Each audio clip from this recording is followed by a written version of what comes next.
présenter rapidement. Donc, Riyad et moi-même participons à un projet autour de Humans Matter qui est sur le fait de provoquer des comportements qui ont un impact durable sur nos environnements.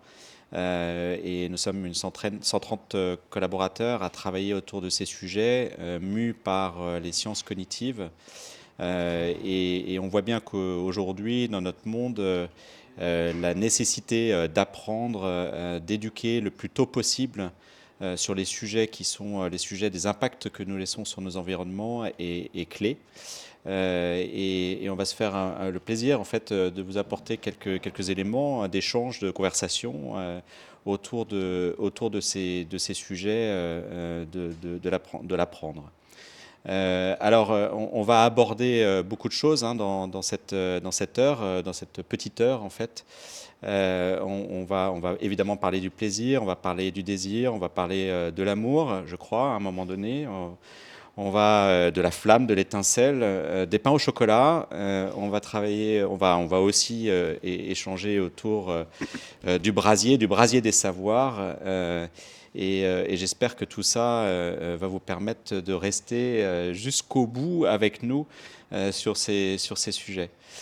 Riyad, je te laisse te présenter quelques instants. Merci beaucoup Olivier. Donc moi Riyad Lebib, je travaille comme l'a dit Olivier chez Humans Matter. Je suis designer cognitif. Alors cela ne vous dit peut-être pas grand-chose. Opérationnellement, je dirais mon métier consiste à transformer un peu les connaissances que l'on a sur le fonctionnement du cerveau en solutions pour les professionnels de l'humain, aussi bien dans le monde de la santé, dans le monde de l'éducation ou alors dans le monde de l'entreprise.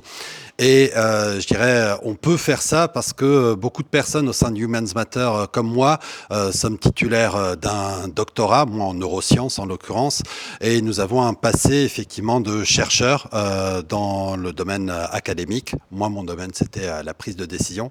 Mais aujourd'hui, donc comme vous l'a dit Olivier, on va vous parler effectivement de comment retrouver le plaisir d'apprendre, peut-être apporter des éclairages plus que des réponses, et puis surtout justement susciter des questions pour entraîner ces conversations. On va commencer, on a un rituel chez nous, chez Humans Matter. On commence par ce que l'on appelle un anti-glossaire. D'accord. Donc généralement le glossaire se met à la fin des ouvrages, vous permet éventuellement de comprendre certains éléments que vous avez vus dans le livre que vous avez parcouru.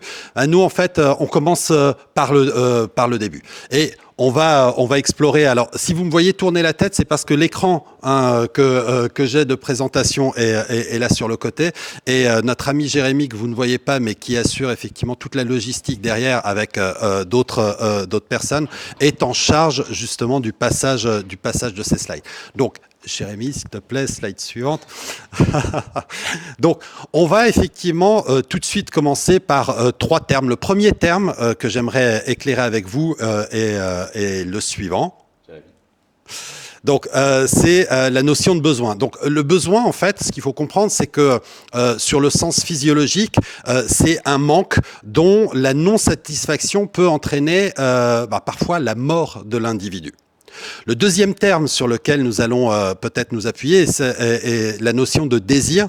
Et le désir, c'est une sensation de manque aussi, mais plus au niveau psychologique, dont la non-satisfaction va entraîner de la frustration. Et là, vous avez vu en direct ma moumoute tomber.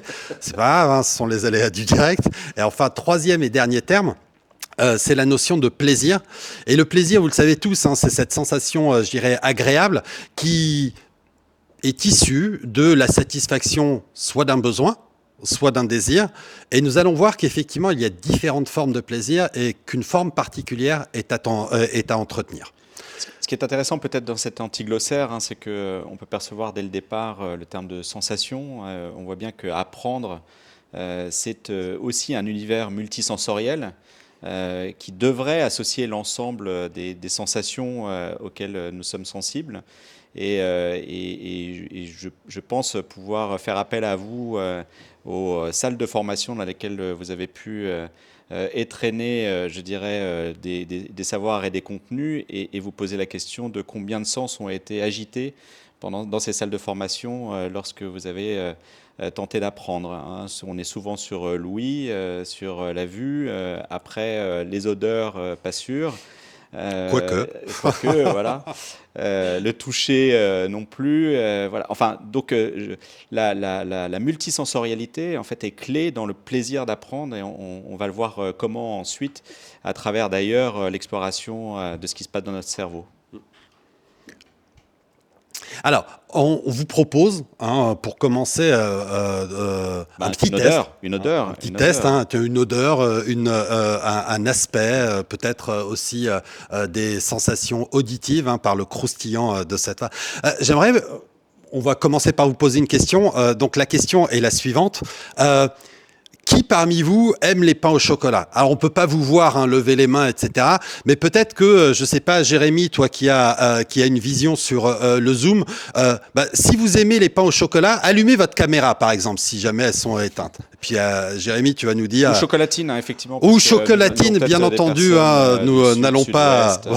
Voilà, nous n'allons pas. Ok, d'accord. Alors parfait. Hein, je vois plein d'écrans s'allumer, c'est génial. On va poser une hypothèse, donc tout de suite, Jérémy, si tu veux avancer pour que nos amis puissent voir cette hypothèse. Imaginons que vous êtes en vacances dans la Creuse, magnifique région, hein, effectivement, où tout le monde souhaite passer ses vacances, sans véhicule, et que la boulangerie la plus proche se trouve à 6 km. Alors, qui parmi vous acceptera de marcher pour aller jusqu'à chercher son pain au chocolat? Ah, là, vous éteignez vos... Et là, vous éteignez vos caméras, c'est pas le cas. Ah, je vois beaucoup de caméras qui s'éteignent. D'accord. Peut-être dans le chat, hein, celles et ceux qui gardent leur caméra allumée, est-ce que vous pouvez nous dire pourquoi, en fait, vous continuez d'y aller? Hein, donc mettez vos réponses dans le chat. Et puis pareil, celles et ceux qui ont éteint leur caméra, donnez-nous un peu les raisons pour lesquelles vous avez éteint vos caméras. Alors, ces raisons, on va vous dire, on les connaît un tout petit peu. Ok, et en fait, on va vous éclairer là-dessus sur le pourquoi de ces réponses-là. Alors, sur la diapositive suivante, on va un peu débunker qu'est-ce qui s'est passé effectivement au travers de ce petit test. On a révélé 2 leviers essentiel de la motivation. Le premier, vous le connaissez, c'est ce qu'on appelle la motivation extrinsèque. Elle est nourrie essentiellement par l'objectif, par l'avoir, ici la perspective du pain au chocolat. Okay. Et puis la seconde motivation, hein, que vous connaissez aussi très probablement, donc c'est alors la suite. Donc c'est la motivation donc dite intrinsèque, qui est nourrie essentiellement par l'action, par le faire. Ici, se rendre en marchant à la boulangerie. Et il est très probable que si vous étiez effectivement mu par essentiellement une motivation intrinsèque, effectivement, le fait de marcher pour aller à la boulangerie ne vous gêne pas parce que peut-être que vous aimez la randonnée, peut-être que vous aimez la Creuse, tout simplement. Et puis finalement, juste le faire, hein, être dans l'action est tout aussi important, je ne vais pas dire plus important, mais tout aussi important que l'objectif, en l'occurrence le pain au chocolat. Et nous allons voir effectivement ici, dans le monde de l'éducation, hein, dans le monde de l'acquisition des connaissances, ces 2 motivations, ces 2 leviers sont essentiels. Peut-être effectivement compléter par un petit mot avant de rentrer dans le cœur de ce qui se passe dans notre cerveau. En fait, on va avoir deux sujets. Le slide suivant, s'il te plaît, Jérémy, qui sont clés, hein, dans l'apprentissage. C'est à la fois le contenu et puis l'intention qu'on met dans la délivrance et dans l'acquisition de ce contenu. Je ne sais pas, moi, apprendre par exemple des statistiques peut être très rébarbative. Et la question en fait autour du contenu de l'apprentissage de ces statistiques va sans doute être le pas de côté qui sera effectué dans la façon dont on va m'apporter ce contenu. Et donc là-dessus, le pas de côté est très important, c'est-à-dire la façon de prendre ce contenu est très important. Et puis ensuite, on a l'intention, c'est-à-dire qu'est-ce que, à partir du fait qu'on me délivre du contenu, l'enjeu et l'objectif, et l'intention pose l'ensemble des potentialités qui me seront ouvertes à travers l'acquisition de ce contenu des statistiques, par exemple. Et donc ce lien entre contenu et intention est clé dans le plaisir qu'on va pouvoir y prendre, à la fois à l'aborder, ensuite à l'acquérir. Et c'est bien ce sujet en fait qu'il s'agit de mettre en lien et de regarder en fait quels sont les mécanismes qui entrent en jeu. Et là, je me tourne vers le neuroscientifique qui est Riyad pour voir quels sont les mécanismes à l'œuvre. Quelles sont les hormones qui vont se dégager? Alors là, vous allez entendre du vidanium, de l'estrogène, etc., que sais-je, un certain nombre de thèmes barbares, mais qui sont en jeu dans cette association entre ce qui va me donner du plaisir dans le pas de côté d'aborder le contenu et les potentialités que ça m'ouvre derrière dans l'apprentissage et dans la pédagogie. Alors effectivement, hein, sans faire de spoil, par la suite, ce que je vous propose de faire, hein, c'est quelque chose un peu d'original, c'est de voir hein, le rôle clé que jouent les émotions justement dans l'apprentissage. Et puis pour ce faire, dans la suite, on va prendre un petit pas de côté, on va faire une petite parabole, une petite analogie avec le cycle de l'amour. Alors là, on en parlerait. Hein, bien sûr, effectivement, donc il n'y a pas de surprise. Alors, l'amour, on a tous connu ça, on connaît peut-être effectivement cela encore. Ce n'est pas à nos âges avancés qu'effectivement, on va dire, c'était derrière. Alors, ce qui est intéressant, effectivement, lorsqu'on étudie le cycle de l'amour, et des scientifiques se sont vraiment penchés hein, sur cette question qui peut paraître difficile à aborder, eh bien, effectivement, c'est qu'il y a différentes étapes hein, dans ce cycle de l'amour. La première étape, on va le voir ensemble. La première étape, c'est ce qu'on appelle l'étincelle. Hein. Donc, et dans cette étape, on revient un peu sur ce terme que l'on a vu dans l'antiglossaire au tout début. Le levier va être le besoin, va être le véritable levier d'action. En fait, durant cette étape, hein, qui est essentiellement mue par deux hormones que vous voyez ici, hein, l'oestrogène et puis la testostérone, il faut comprendre que on répond à un des deux besoins fondamentaux du cerveau, ceux pour lesquels il a été optimisé sur le plan biologique hein, tout au long de notre évolution. Ce besoin, c'est permettre à la génération suivante de transmettre ou de pérenniser son patrimoine génétique. D'accord ? Et donc, pour pouvoir garantir ce besoin, ces deux hormones vont générer donc de l'excitation, vont générer la recherche d'un partenaire compatible génétiquement. On est dans cette phase essentiellement orientée par nos perceptions, donc par nos sens, hein, d'où l'importance effectivement de ces capteurs hein, du monde externe que sont l'ensemble des sens dont nous disposons. Et puis cette étape, elle échappe à notre contrôle conscient. Elle est vraiment implicite et puis elle est très rapide. D'accord ? Alors, si on fait le parallèle avec l'éducation, et vous allez voir que là, on fait peut-être un grand écart.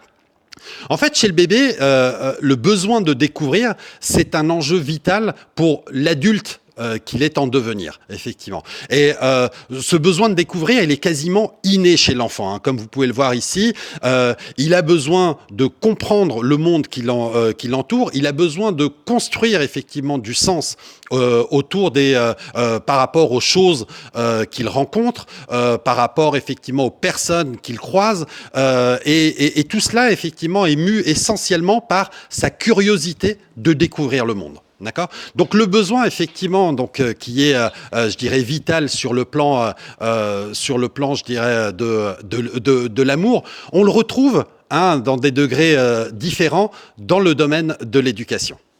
Donc ça c'est cette première phase qui est essentielle effectivement donc dans le cycle de l'amour et puis tout de suite hein, après cette étincelle, il y a la phase suivante.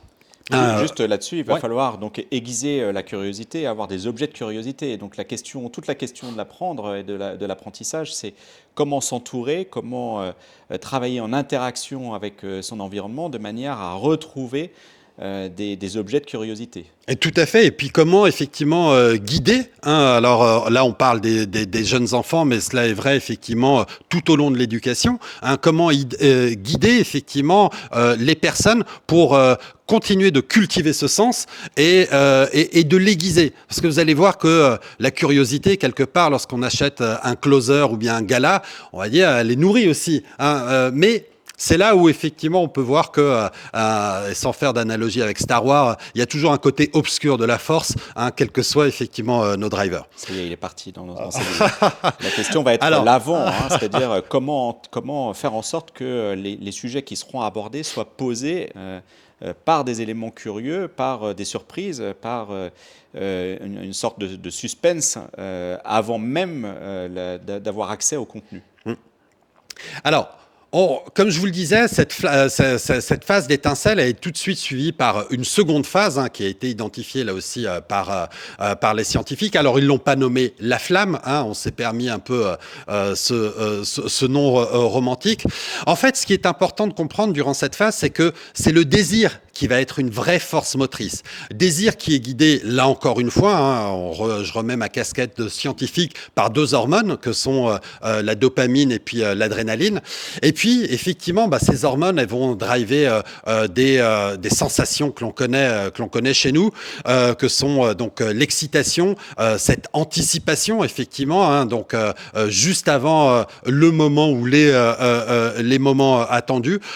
Ils vont guider aussi, effectivement, l'attraction mutuelle des partenaires. Et puis, c'est triste à le dire, mais c'est un fait avéré, ils vont aussi être responsables de comportements pseudo-addictifs. Pseudo-addictifs, pourquoi? Parce que ce rush d'hormones dans notre cerveau, quelque part, va entraîner une certaine forme de plaisir. Un plaisir certes fugace, un plaisir qui va être labile, qui va tout de suite s'éteindre, hein, une fois que l'objet convoité, entre guillemets, a été obtenu. Et le risque est, nous le verrons plus tard, qu'on ait une recherche permanente de ce plaisir. Alors, si on fait un parallèle, encore une fois, avec le monde de l'éducation, on voit que le désir est aussi un driver très très fort donc chez l'enfant, et ce désir va se transformer en désir de savoir. Et là, en fait, on a un vrai défi à relever par l'éducation. Pourquoi? Parce que en gros, hein, comme vous pouvez le lire ici, donc le désir, en fait, il est par nature infini. Donc, quelque part, effectivement, on va, chez l'enfant, avoir une force naturelle sur laquelle on peut capitaliser, mais sur laquelle aussi on peut, paradoxalement, le brider, en fonction des différents écosystèmes d'éducation qu'il côtoie, en fonction aussi de la manière dont on va cultiver ou nourrir et orienter ce désir. Mais surtout, le grand défi de l'éducation, c'est de transformer ce désir de savoir en désir d'apprendre. Et là, ça devient effectivement compliqué parce que on se rend compte que apprendre, ça demande à la fois de l'effort, de l'humilité, mais aussi, ça demande d'entretenir peut-être deux choses que l'on ne trouve pas beaucoup dans les systèmes d'éducation actuellement, que sont le goût pour l'aventure, le goût pour cette découverte, et puis quelque part le courage. D'accord. Et donc, si on arrive effectivement à entretenir cela et puis à le cultiver, alors on réussit, je dirais, le pari de transformer ce désir donc de savoir, qui encore une fois peut être infini, en désir d'apprendre, qui là peut être effectivement orienté pour la construction de connaissances. Parce qu'effectivement, dans un monde où, je dirais, tout est accessible, hein, vous prenez Wikipédia, vous pouvez dire j'ai plus besoin de savoir. Enfin, mon savoir peut être assouvi de manière infinie. Mais est-ce que pour autant j'apprends? Est-ce que pour autant je construis de la connaissance? Donc, ce qui va être très important ici, hein, c'est l'expérience produite, le chemin en fait pour y parvenir et le sens que l'on met derrière dans le chemin pour pouvoir y parvenir. Et pas juste en fait une forme de bibliothèque sur laquelle on a accès immédiatement et qui assouvit effectivement ce désir de savoir. Donc la question va être quelle construction en fait va nous permettre derrière de construire ce savoir en apprentissage et quelle aventure, donc quelle expérience en fait on propose à ces enfants mais à nous-mêmes derrière, quelle aventure en fait on propose, quelle histoire, dans quel récit on se projette de manière à appréhender en fait ces savoirs avec du sens et derrière une acquisition et un ancrage plus fort. Et en fait, on va le voir, hein, si cela n'est pas, si ces conditions ne sont pas réunies, si cela n'est pas, je dirais, comment dire, couronné de succès, alors on risque de tomber dans un premier piège. Et on va le voir effectivement avec, on revient sur l'analogie avec l'amour. Ce premier piège, c'est ce que j'appelle moi le cercle vicieux d'une satisfaction qui est mue uniquement par un désir infini. Et effectivement, hein, comme je vous le disais, donc, voyez, après cette phase d'étincelle, on a cette phase de flamme, hein, qui est alimentée et nourrie par des hormones qui suscitent excitation, attraction, besoin effectivement de l'autre, attraction. Et il est, dans de nombreux cas, possible que après ce rush de plaisir, encore une fois, comme j'ai dit, fugace et labile, on ait envie que l'expérience se reproduise. Et donc que l'on retombe effectivement, non plus dans une phase qui est un peu plus pérenne, que nous verrons par la suite, mais que l'on retombe dans cette recherche d'étincelles, hein, cette recherche effectivement, je dirais, de besoins premiers pour à nouveau réalimenter cette flamme et donc rester comme ça. Alors certes, dans une certaine forme, je dirais, de plaisir, hein, pourquoi pas, mais dans une boucle qui n'apprend pas peut-être de la progression, qui n'apprend pas effectivement une forme de connaissance, une forme d'apprentissage. Juste une recherche effectivement de satisfaction de besoins et de recherche de désir qui, encore une fois, est infini. Oui, je vois des commentaires, hein, sur les notes, hein, qui sont en général la sanction apportée à l'apprentissage, et qui est le révélateur d'une certaine performance. Nous, on préfère en fait à la notion de performance, on préfère la notion de potentiel, c'est-à-dire ce que le savoir va nous permettre justement d'ouvrir derrière comme autre savoir et comme autre connaissance. Et donc toute la question va être plutôt d'envisager la connaissance comme un monde futur que dans l'acquisition de choses qui vont nous servir en stock au sein de nos apprentissages. Et donc performance et potentiel, il faut la performance, mais il faut qu'elle soit associée en fait à une notion de potentiel derrière. D'où l'effort, hein, d'où l'intensité de l'effort et la capacité d'effort que je vais pouvoir produire pour atteindre en fait ces potentialités. Et puis c'est essentiel effectivement d'aborder cela sous l'angle des potentiels et des potentialités, puisque encore une fois, cela permet de capitaliser sur les motivations et notamment cette motivation intrinsèque qui est mue par l'action, hein, et qui n'est pas mue seulement par l'objectif. Hein, donc ça effectivement c'est clé. Alors pour terminer sur cette parabole de l'amour, je vous ai dit les scientifiques ont identifié 3 phases et la troisième et dernière phase, donc c'est la suivante, c'est ce que je me suis permis d'appeler le brasier, où là effectivement le plaisir devient en fait une forme de vecteur de lien. Et encore une fois, hein, 2 molécules essentielles ont été identifiées, hein, dans la création, hein, de ce lien. Ces molécules sont la vasopressine et puis l'ocytocine. Elles sont responsables de l'attachement, hein, l'attachement affectif, l'attachement profond. Elles sont responsables effectivement du lien, hein, les Anglais. C'est une traduction, je dirais, assez imparfaite de ce que les Anglais appellent the bond, donc qui va au-delà même de ce simple terme de lien. Et puis surtout, hein, ce qui est important, c'est qu'elles apportent une forme de sécurité. Elles rassurent. Ce sont effectivement des hormones apaisantes. C'est-à-dire que malgré l'effort, malgré les efforts, hein, on dit toujours que aimer l'autre, c'est d'abord aimer ses défauts, c'est d'abord aimer effectivement tout ce que l'on n'a pas, l'on n'a pas souhaité avoir. Et ben, cet effort est récompensé par effectivement ce sentiment de sérénité et puis de sécurité. Je passe tout de suite effectivement sur le parallèle dans le domaine de l'éducation. Et on l'a vu, hein, c'est un peu au cœur de cette intervention. Le plaisir d'apprendre, en fait, c'est quelque part, paradoxalement, vous allez le voir, cultiver le plaisir du non-savoir. Hein, on sait qu'effectivement, nos capacités d'apprentissage peuvent être infinies, peuvent être illimitées, hein, parce qu'elles sont nourries par ce désir de savoir que l'on peut effectivement transformer en désir d'apprentissage. Mais surtout, en fait, le plaisir naît de la confrontation avec, je dirais, l'altérité, avec l'autre. Le fait que l'on puisse effectivement se remettre en question, que l'on puisse cultiver les controverses, les polémiques, bref, que l'on découvre effectivement tout l'univers et tout le potentiel de choses que l'on ne connaît pas et donc qui sont encore à découvrir. Et paradoxalement, effectivement, en faisant cela, eh ben, on capitalise sur, rappelez-vous, ce driver premier qui était présent chez l'enfant que nous étions, qui est la curiosité. Et cette curiosité va venir effectivement alimenter donc ce désir effectivement d'en savoir plus, d'en découvrir davantage, et puis de voir effectivement tout l'étendue du non-savoir que nous avons. Donc cette mise en tension, elle est essentielle pour pouvoir effectivement entretenir ce plaisir de l'apprendre.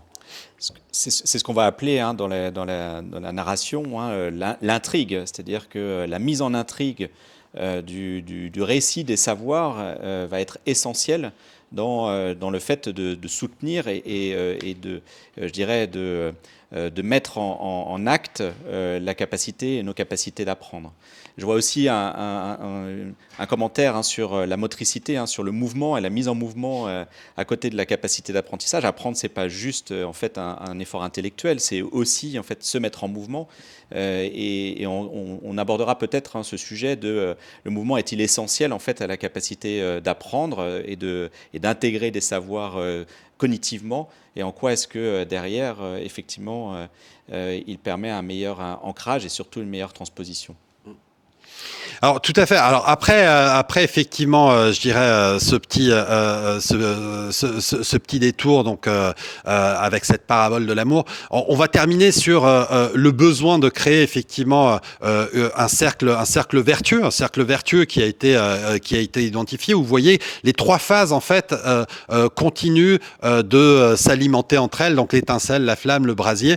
Et en fait en entretenant ou en cultivant ce cycle, alors on obtient effectivement une satisfaction qui est mue par une certaine forme de plaisir durable. Alors vous allez me dire, ok, tout ça c'est beau, ça a été peut-être démontré scientifiquement dans le domaine de l'amour.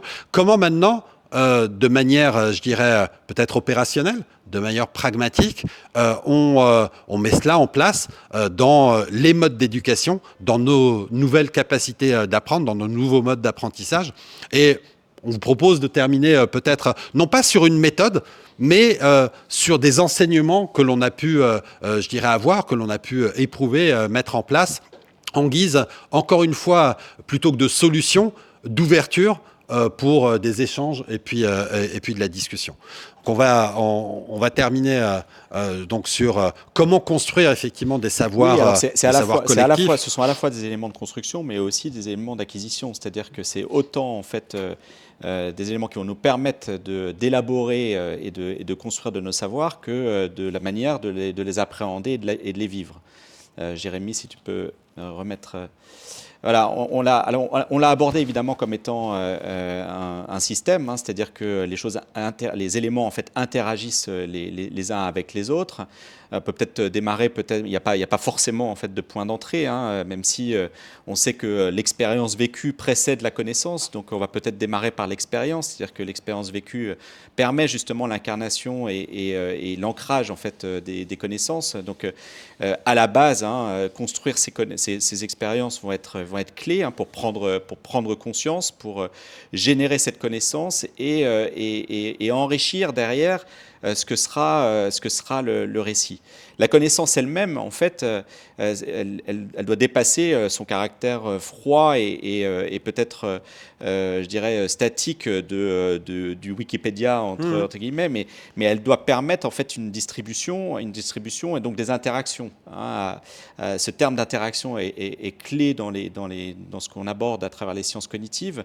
Et donc, cette expérience, elle doit permettre, pour ouvrir à de nouveaux potentiels et de nouvelles potentialités, en fait, de nouvelles interactions, de manière évidemment derrière à faire évoluer les comportements, mes comportements et ceux du collectif qui m'entoure.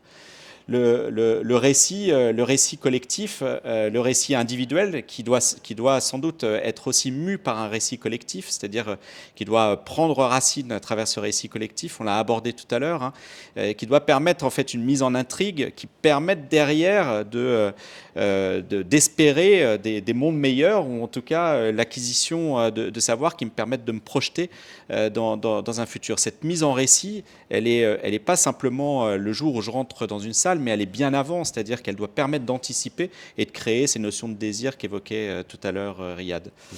Les réseaux, évidemment, évoluer vers des réseaux collaboratifs, ici c'est clé, ça naît des interactions dont je parlais tout à l'heure, mais qui est aussi, je dirais, des réseaux qui ne sont pas forcément des réseaux humains, mais des réseaux aussi non humains, matériels, symboliques. Toute cette mise en réseau de connaissances doit me permettre derrière, effectivement, de à la fois évoluer et comprendre des autres. C'est peut-être là aussi que naît la curiosité en fait de nouveaux savoirs. Un point qui nous paraît clé, qui est l'impact. L'impact, c'est pas seulement les résultats dont on parlait tout à l'heure, c'est-à-dire ce que je peux observer à travers mon rétroviseur, mais bien les impacts produits sur l'environnement dans lequel j'évolue. Et donc cet impact qui se produit, c'est comme des cercles, c'est comme un caillou qu'on jette dans l'eau et qui crée des cercles continus. C'est jusqu'où ça va et comment est-ce que ces impacts me génèrent encore une fois une prise de conscience à la fois des besoins individuels et collectifs et m'ouvre encore de nouveaux espaces d'apprentissage. Et puis enfin, la réflexivité, donc, qui est réfléchir sur soi-même, réfléchir sur d'autres, mieux se connaître, mieux comprendre en fait quelles sont ses limites et la façon dont ces limites ouvrent justement d'autres champs. Ce ne sont pas des limites qui enferment, mais bien des limites qui permettent de les dépasser et de les franchir. Tous ces éléments, c'est ce que nous avons mis effectivement en marche à travers des démarches de design cognitif, c'est-à-dire qui positionnent le facteur humain au cœur en fait de la vie, de nos vies et de la façon dont nous appréhendons nos environnements, et de fait à pouvoir à la fois ancrer, transposer en fait ces savoirs, les transférer à d'autres, faire en sorte qu'ils soient le plus durables possible, mais aussi en fait qui permettent à chacun de non pas simplement être je dirais en récipiendaire des savoirs ou simplement acteur des savoirs qu'on reçoit, mais d'être auteur de ces savoirs. Et donc d'avoir une capacité à pouvoir influencer et travailler sur le monde qui nous entoure. Oui, tout à fait. En fait, c'est vrai que c'est un des objectifs de cette démarche qu'est le design cognitif, dont l'intention première est de développer la capacité d'agir des individus et puis des collectifs. Et on le fait en leur permettant de reprendre le contrôle sur la nature des changements qui les concernent. Et là, ici, effectivement, la nature, par exemple, de la manière dont ils apprennent, de leur mode d'apprentissage, dans la manière dont ils transmettent l'apprentissage. Et ça ne peut se faire qu'en comprenant, je dirais, une certaine forme d'ergonomie du cerveau, une neuroergonomie. Cerveau qui n'est pas effectivement, je dirais, cet organe isolé au sein de l'individu, mais qu'un organe fortement connecté d'abord, certes avec son corps, mais avec son environnement et les environnements dans lesquels il évolue, mais aussi connecté effectivement avec les collectifs. Nous sommes d'abord et avant tout des animaux sociaux, et donc c'est par et grâce au groupe que l'on permet que ces évolutions sont possibles. Tu parlais d'expériences, elles sont essentielles puisqu'on sait qu'effectivement ce cerveau est une machine à anticiper, donc elle s'appuie sur ses expériences vécues pour interpréter le présent et pouvoir effectivement se projeter dans l'avenir. Donc si on ne comprend pas cette machinerie, si on ne l'accompagne pas, alors effectivement on est juste sur l'instant présent, ou alors en se disant effectivement dans l'avenir il faut qu'ils connaissent tel process, il faut qu'ils connaissent telle règle, etc. Et on est quelque part, on fausse le récit que ce cerveau se raconte, puisque encore une fois, et ça c'est aussi une des choses sur lesquelles les philosophes dans l'Antiquité avaient mis déjà le doigt dessus, mais qui sont confirmés même par les dernières études en neurosciences, la manière dont le cerveau organise et articule l'ensemble des savoirs et des connaissances qu'il possède n'est pas comme dans un ordinateur sous forme de fichiers, effectivement donc labellisés, mais bien au travers effectivement d'un récit qu'il se construit. Et ce récit est essentiel, non pas pour que on lui donne du sens, mais pour qu'il construise ce sens. D'accord ? Il est toujours en train de construire du sens. Parfois de manière faussée, hein, donc avec les croyances dont il dispose, les certitudes, etc. Les biais. Et puis les biais, bien entendu, hein, qui sont les limites, je dirais, de notre rationalité. Donc on sait qu'il le fait de manière faussée. Cependant, on ne peut pas lutter contre sa nature propre, qui est de continuer à se raconter effectivement des récits. Et pour que ces récits ne soient pas biaisés, alors il faut créer de l'interaction. Alors il faut créer de la confrontation, alors il faut qu'effectivement on lui donne la capacité justement d'aller nourrir ces nouveaux écosystèmes d'interaction, et puis lui donner aussi quelque chose que l'on a rarement, hein, si ce n'est par des systèmes d'évaluation ou bien de notes, la capacité vraiment à se penser, hein, en train de faire les choses. Donc c'est ce qu'on appelle la réflexivité, c'est-à-dire des moments de prendre de la hauteur, de faire le point, pour pouvoir justement effectivement réajuster le tir, se raconter de nouvelles histoires, et puis continuer effectivement d'avancer en grandissant. C'est effectivement, hein, le sens même de la limite. Je voyais tout à l'heure qu'il y avait un commentaire sur ce sujet-là. C'est bien la limite que je me mets moi-même, en fait, dans ma propre conscience, et peut-être d'ailleurs issu de l'ensemble des biais qui m'entourent, qu'il s'agit de dépasser. Hein. C'est bien ces limites-là. C'est pas celles que l'on m'impose ou celles qui me sont données par les uns et les autres et l'écosystème qui m'entoure, mais bien les limites moi-même de mes capacités, et de voir comment est-ce que, en fait, de nouveaux savoirs m'ouvrent de nouvelles capacités. Voilà, je crois qu'on a terminé on a fait le tour du cercle. Hein, premier rapport. Si vous avez des questions, nous sommes tout à fait ouverts. Il nous reste une quinzaine de minutes ensemble. Jérémy, si tu as pu... du coup...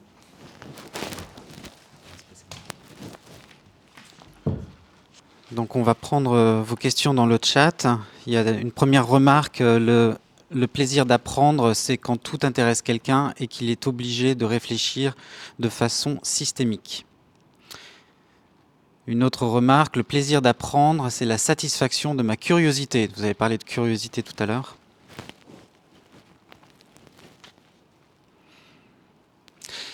Il y avait une question aussi sur un livre sur le design cognitif. Existe-t-il un livre sur le design cognitif? C'est ça la question? Existe-t-il et lequel serait-il? Et qui l'aurait écrit? Il est en cours de rédaction. On va pas faire de teasing ici, mais oui, effectivement. Alors, en fait, pourquoi il met du temps à sortir? C'est parce que plus qu'une méthode, plus qu'une démarche, on se rend compte que c'est une approche qui est bien plus riche et bien plus, je dirais, non pas complexe, mais bien plus dense que de simples principes à appliquer.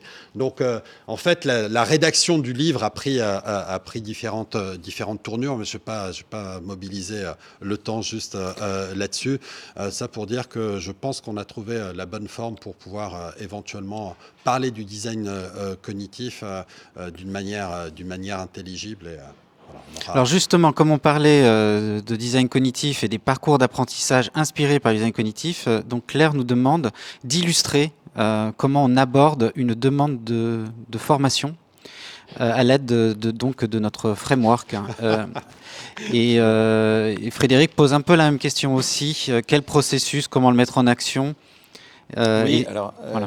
Il y a plusieurs façons de répondre ou de prendre cette question-là. En fait, l'ensemble de ces cercles, hein, il est important de les poser au moment où un sujet nous est donné et nous est confié de formation. Donc l'idée est de se dire comment est-ce que je pose ces sujets d'expérience, de connaissances, de récits, de potentialité à travers les réseaux, de qu'est-ce que je vais aller chercher comme impact, et puis comment est-ce qu'on pose la question, en fait, de ce que moi-même, en fait, j'ai appris ou je cherche à apprendre dans l'objectif de ces formations-là.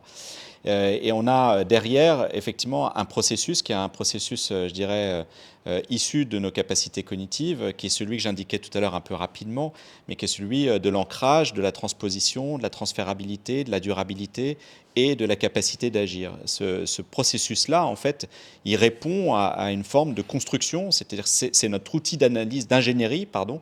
Après avoir posé les questions, toutes ces questions d'analyse du sujet à travers ces différents cercles, il y a un procédé, une forme de brevet en fait, hein, qui va permettre justement de travailler sur les mécanismes d'ancrage qui sont premiers. Hein. On a toujours l'impression que l'ancrage doit venir à la fin en disant bah, si je dois vous résumer alors point 1, point 2, point 3, point 4. En réalité, si vous loupez l'ancrage de départ, eh bien, vous avez une mémoire qui est bien moindre que celle qui est activée dès le départ. Donc vous avez l'ancrage, vous avez la capacité derrière à pouvoir raconter l'histoire que vous avez vécue vous-même, donc cette capacité à transposer. Et là-dessus, on va travailler en ingénierie cognitive aussi, en fait, autour de la façon dont l'histoire se construit. Et donc il y a aussi des mécaniques et des processus à mettre à l'œuvre. Et donc tout ce procédé-là d'ancrage, de transposition, de transférabilité et de capacité d'action, en fait, répondent à des points clés de construction, d'ingénierie et d'acquisition des savoirs. C'est vrai que pour faire ça, il faut nous donner un sujet et on y travaille ensemble très volontiers. Mais c'est vrai que chez nous, toute demande de formation se co-conçoit avec les commanditaires et les personnes qui vont suivre cette formation. Et on conçoit toute formation comme une expérience, comme un parcours, n'est-ce pas, Riyad ? Oui, tout à fait, effectivement. C'est-à-dire que là, comme l'indiquait Olivier, il y a plusieurs dimensions. Il y a effectivement une dimension macro, hein, qui est peut-être effectivement celle du parcours que l'on décrit ici, que vous avez sur le slide qui figure à l'écran. Donc, c'est de se dire comment effectivement garantir que l'on puisse répondre un peu à tous ces enjeux. Puis il y a des dimensions peut-être un peu plus micro. Donc Olivier décrivait une forme d'ingénierie cognitive qui vient effectivement accompagner l'ingénierie pédagogique. Ingénierie cognitive qui répond encore une fois, comme je le disais, à la neuroergonomie de notre cerveau. C'est-à-dire que l'ancrage, c'est comment je vais créer un attracteur attentionnel pour pouvoir effectivement sortir le signal du bruit. La transférabilité, c'est effectivement la manière dont je vais construire de la connaissance. Si je peux le raconter avec mes propres mots, alors c'est que effectivement on a appris des éléments. Et puis ensuite, effectivement, il faut pouvoir éprouver ça, je dirais, au réel de la personne dans ces différents écosystèmes, que ce soit écosystème de travail, écosystème personnel, etc. Et donc là, je vais, à partir de cette connaissance, construire du savoir-faire. D'accord, donc avoir effectivement une capacité d'action et donc de reprise de contrôle donc sur mon environnement. Et puis derrière un peu, on parle de durabilité. C'est un peu une analogie effectivement avec l'écologie. Bah oui, tout apprentissage, toute transformation vient perturber l'écosystème dans lequel on évolue. Et si j'ose faire une analogie darwinienne, si effectivement cette perturbation est viable et mieux que l'existence, alors on a un phénomène de crantage. On n'a pas seulement ce que l'on appelle une pérennisation des savoirs. La pérennisation des savoirs, je vais être un peu péjoratif en disant ça, mais c'est 1515 Marignan. Bon, je vais mourir avec 1515 Marignan, ça je sais très bien effectivement ce que c'est. À quoi ça me sert ? Je vais arrêter ici, je dirais, la discussion. Je ne sais pas trop.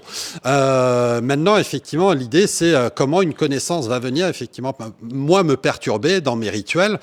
Mais pour créer de nouveaux rituels, nous sommes des animaux à rituels. Donc, l'idée, c'est pas non plus de perturber, effectivement, nos modes d'action et puis nos modes d'interaction. Et puis, quelque part, il y a effectivement, là, on rentre un peu plus, je dirais, dans des aspects d'ingénierie. Il y a un tout petit peu de nudge là-dedans. Donc les nudges, si vous connaissez, sont ces fameux incitateurs passifs qui permettent effectivement la transformation des comportements. La petite partie nudge, c'est de se dire, à partir du moment où le cerveau a construit du sens, on sait qu'en fait le cerveau n'aime pas être en dissonance cognitive. Donc il met des actions qui sont en cohérence avec le sens. Et donc quelque part, effectivement, si on accompagne la personne sur je capte de l'information, j'en fais de la connaissance. Donc derrière, je construis du sens. Eh ben, derrière, automatiquement, elle va mettre en place des actions qui sont en cohérence avec ce sens. Et on a déjà un premier, effectivement, pas dans cette transformation des comportements. Et quand je dis transformation des comportements, je parle comportement au sens large du terme. C'est pas comportement sous forme d'action, mais ça peut être comportement d'apprentissage, comportement d'interaction, etc., etc. Donc Festival de l'apprendre, une question qui concerne l'éducation nationale. Si on devait appliquer les clés de récit des apprentissages tels qu'on les a exposés à l'école, est-ce qu'on a des exemples qui permettraient une vraie égalité des chances et une bonne transmission des connaissances, voire même un épanouissement des élèves dans leur scolarité, dans leur vie? Il y a Riyad qui me faisait petite blague avec est-ce que tu veux parler d'Ibiza? Non, j'irai pas parler d'Ibiza, mais il n'empêche que il y a quelques années, et pas si lointaines, que Stanislas Dehaene a rejoint les équipes pédagogiques de l'éducation nationale pour apporter un point de vue qui est assez proche, parce qu'on a travaillé avec Stanislas sur ces sujets-là, qui est assez proche de ce qu'on porte. La problématique en fait de l'éducation nationale, là, dont tous disent dont vous dites là que c'est une grosse machine, etc., c'est que en fait, pour bien faire, il faut placer l'expérience au cœur de l'apprentissage et donc de laisser agir, de laisser faire et à partir de se laisser agir, laisser faire, eh bien de travailler sur justement la capacité de chacun à pouvoir donner un retour, se donner un retour et se donner en retour en fait les apprentissages acquis. Ça veut dire quoi? Ça veut dire qu'on change complètement de méthode. C'est-à-dire que on n'est plus dans un cours auquel je dirais on passe des pages et des pages et on prend des notes, mais plutôt et puis ensuite on essaye de tirer de ces pages en fait une expérience de vie, mais c'est bien l'inverse, c'est-à-dire de mettre l'expérience en premier et de regarder comment est-ce que celle-là s'ancre et peut créer un récit qui peut donner lieu à des